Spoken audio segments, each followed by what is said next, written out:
ogwe wa bebe nege kai odio na iranomigo ya wagugwa iranomigo imate onigun ye me campaign we na kedo adebete udua wegbe taro a ori bege emi no ru won iranomigo okpe ni keta mu we na we wa hia ya yin osalobo anori ehe e jealousy you are ore u jealousy gbe we kinuriye ọmọ no gbọfọ gbe ese ti ba huwa yi una gbọfọ gbe we ti ba huwa u gbọfọ gbe jealousy bun egbe genu wa we no de awo owo ladian we ri wa fi were egbun ni mu gwe na ya agwale governor egbun ni mu gwe na o seti like governor when we go back sekigun ase we mi o ladian gwegun oni aya show maturity. Oh, so men not where there's a 50 because everywhere or my macho at all. Everywhere we look by river. Where yet we governor a karatana? Why yet we governor who were those states here was serio? Who were those states here one muserio? Who were those states who were no what dig basseni, a do not badge, a donanak bebe no ba. When a karatu where was you having no guiana. When that is san udo to time so de be avenu onu we la wo do igo gu e ya we mi ave nu mia we to bu we the church man the we ya we gu we nwin eh ugwa onu igo ni ugwa onu collective obian because awero yan ni yan ti be die nu o because me ka no ma die no ma no me o se ti die nu no fi lo o ke pagolo ubuvun o tiri enu uja we negbuwe because agboba imi he we u seti nwine wa ni ye gu kyan nwine ye gu ri go no yo ri go mejo so ma na ri ya be fili yin ko ti be ri go ige ejo o ma kan me du won o wa ladian emi na gu eguji na we awe koko dole won so iwon no so no de o ye we so e u be ni e ko pa nugwe ya je nwa ugwe ije we mi program pa na ube tele na enwa iwa pick eniyan pabo eniyan pero na pick the program we ebi ro anybody no ge owo mo ma ba ge program we eni ne oni me no e ba ge ya no we na ko eko enwa ha enwa na aji go do di gwe wa to no sa bo no ri enwa ba we enwa because enwa sa lo bo enwa be enwa pa be gugwe o wa ni prepare o no ni wa aje na opo even ro ya ladian o wa ta fwa puai no di no sa ge do tebe no we o sa more e ma blame we igbofo rapun gbe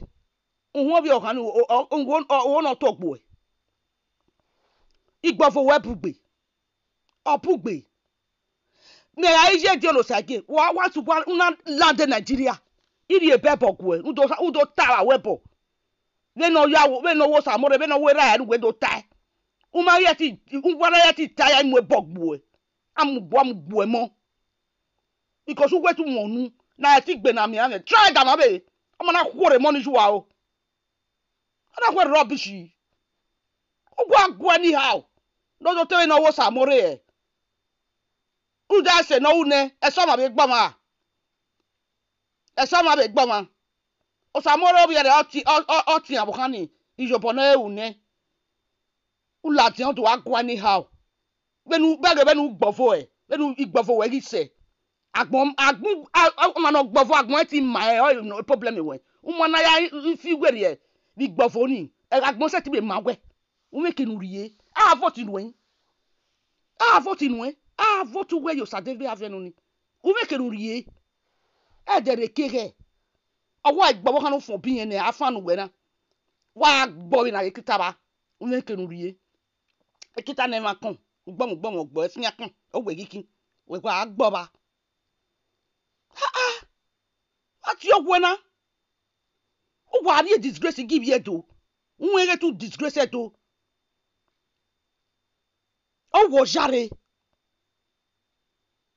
When you ya aje unu no ye na ko po ni eru de no ro no ya latian. O pua. Oni o ri ando we governor. We to bugwe ye church man we ya check ori we. Do we ga ki we. Do we me character na we leader. We ga character leader. What he lead?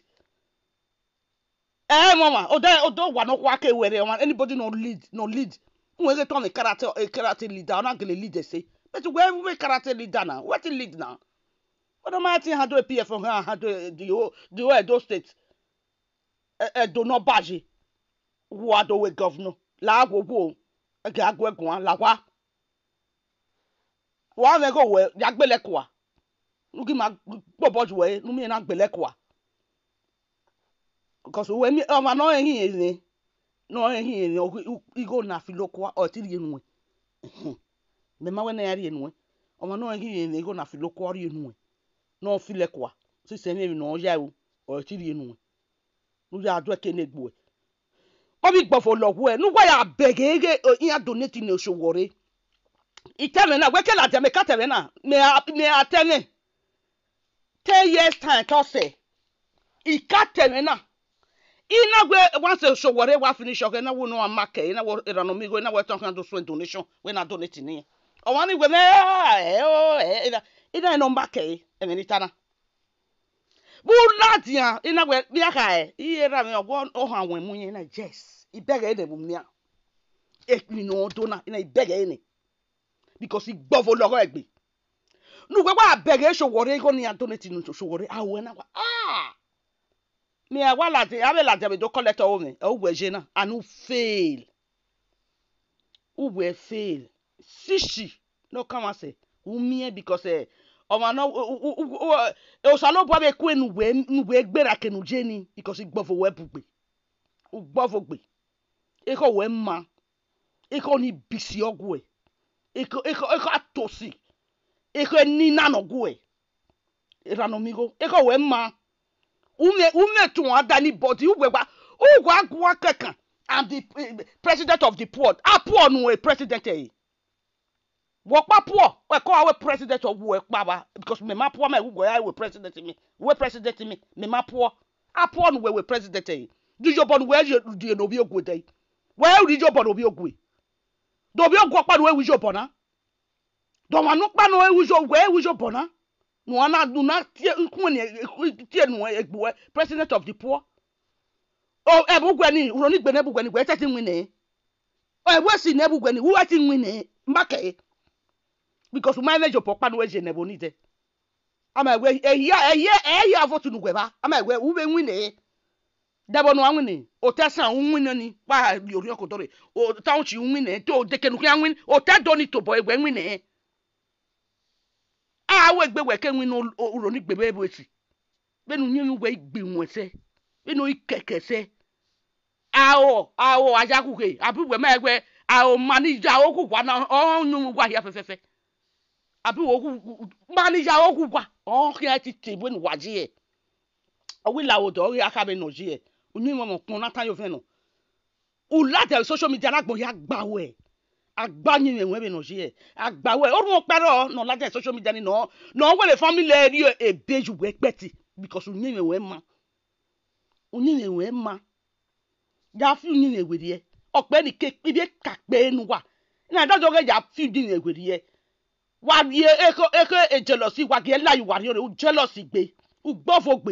igbofo na ele ke no lidu wa se o bege igbofo wa be ja kian no pa ni ara no pa no de won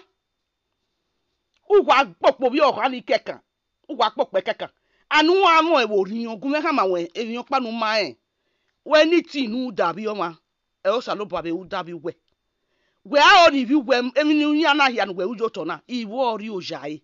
iwu we o ki ari ojai because any ti nu dabi o ma o salo bo abe u dabi mo nu we bie wa na erun esi dabi o ma be o salo bo ije nu erun esi o ya we wa na erun dan dabi o ma be erun dan o salo bo avi o ni mo nu we bie so wa o mi we wa gun ase wa na erun esi dabi o ma if not o salo bo to boy o can pay we back you knew when ni iwi wo can ri ojai ibunu bi o can ri ojai o se ogbe so inu iwo bana kwe mo ku kwa ibieka ebe gwegwa ihe ka ma gwe no na ge ma e money abi orian ri ojai ugwa gbofo obi okakere ugwo bi okakere go tene ma gwe nu gwe diye we can we ya read investigation investigation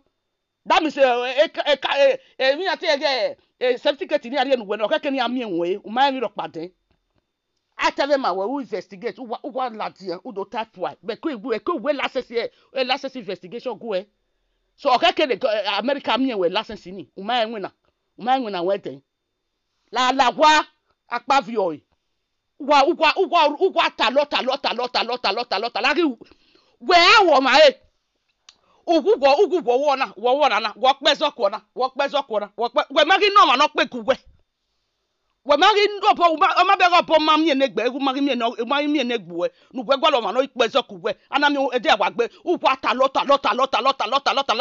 e me ya we ya we we ni o me mo pa ta lo beri o u ba egu ja itagi egbu e